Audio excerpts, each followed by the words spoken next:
سلامونه او احترامات قدرمنو افسر افغان ما دا مهال په پیښور کې ولاړو په یو ځای ډېر ښکلي هوټل کې ولاړو.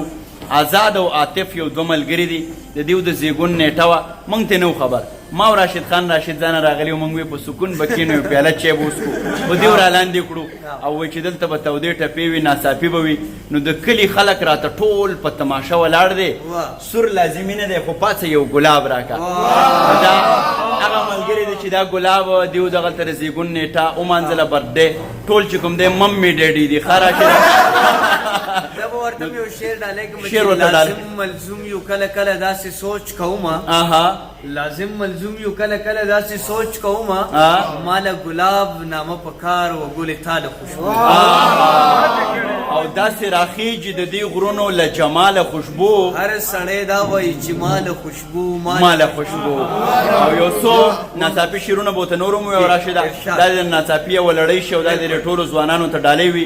یوه خبره ده راشده چې دغه کریډټ به زه بیخي تاله در کومه، او که ته یې ماله راکې راکړه او که نه راکړې راکوم. چې دا ځوانان برډې مانځلو له راغلي وو، خو دیو ناڅاپي کتلې ده، په شعر مین شوي دي. نو دیو هم راغله موږ سره ودرېده. نو دغه زمونږ ګټه ده چې شعر هر غوږ ته ورسي، هر زړه ته ورسي. نو راشده ناڅاپي شعرونه ورته وویل چې شعر هر ګوټ ته ورسي، سندره عامه شي، ټپه عامه شي، او ټول ملګري چې کوم دی هغې دې خوند والي د دې نه. صحیح ده. دا څو شعرونه دي آزاد ته ډالۍ وي. آزاده وایي چې یو خو زوروره ده، شعر واورئ زړګیا، یو خو زوروره ده سمه جنګ ببره ده، یو خو زوروره ده سمه جنګ ببره ده، تور کمیس د سروې قد دا جوړې د بره ده. او دلته چې مکتب ته ځي پیغله څومره نره ده، دلته چې مکتب ته ځي پیغله څومره نره ده، مکه مکه موله امن خو کونتره ده. او دې مور نه بچی رک دی، دا مور چې اوتره ده. او دا چې په کړس کړس خاندي دا زما د سره ده، دا چې په کړس کړس خاندي دا زما د سره ده. دا جنۍ ټپې وایي مانه معتبره ده، او زه په نوم افسر یم دا پوره افسره ده.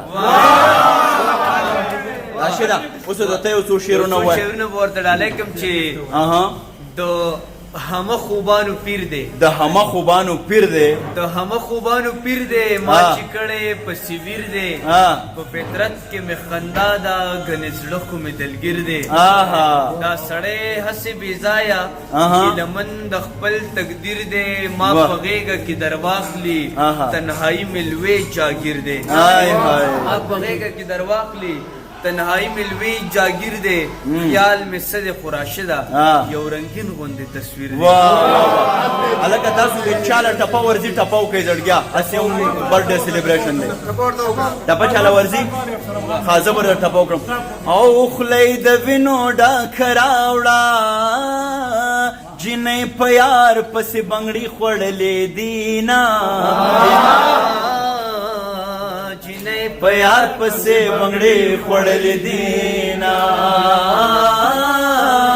تا وینم زم سبا براشم، او میاشتې دې تېرې کړې کلونه دې شمارمه، میاشتې دې تېرې کړې کلونه دې شمارمه. او دا وایه وایه سبق وایه، او چې لوی افسر شې ما به تاله درکوینه، چې لوی افسر شې ما به تاله درکوینه. او زما د دواړو سترګو توره، په زوره زوره جړا تا پسې کومه، او په زوره زوره جړا تا پسې کومه. ډېره مننه کوم. زمونږ یو ملګری راغی وایي چې دغه ټپو ډېر خوند وکړو، خو نور ملګري هم دي اخوا. نو په هر حال زمونږ ټپه دې په دې قیمت باندې نه چې نور څوک ډسټرب کړي. بیا هم که څوک ډسټرب شوي د هغو نه بخښنه غواړو. که چاته خوند اخیستی نو زمونږ ورونه دي، ژوند خور کوي، ټپه خوره کوي. دغه ناڅاپي ټپې په دغه ځای باندې پای ته رسي. لایټ زما په سترګه راځي خو راځي دی. ښاد آباد او بریالي اوسئ د الله په